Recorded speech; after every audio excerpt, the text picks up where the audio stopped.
અને એ જ સમયે ઓલો ધુંધુકારી પ્રેતના રૂપમાં એક વાંસની અંદર આવીને બેસી ગયો. હવે ત્યારથી હાયલું આવે છે, બધા વાંસ લઈ આવ્યો. ભાગવતમાં ક્યાંય લખેલું નથી, બોલો વાંસ લાવવો જોઈએ, એની પૂજા, આવું ક્યાંય નથી લખેલું. પણ કોને ખબર ક્યાં કોને નાખી દીધું છે. પાછા ઘણા લોકો તો એમ કેવો પેલા દિવસે પેલી ગાંઠ તૂટશે, બીજા દિવસે બીજી ગાંઠ તૂટે, એમ કોઈ દી નો તૂટે. આઈની તોડ પેલા, પછી ગામની તોડજે.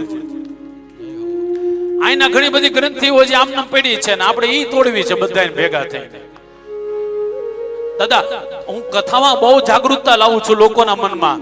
એ ભાગવતમાં 18,000 શ્લોકમાંથી એકયમાં નથી લખેલું કે ઉપવાસ કરીને જ કથા સાંભળવી. હો, આ વ્યક્તિગત 18,000 શ્લોકમાં વાંચેલા છે એટલે કહું છું તમને.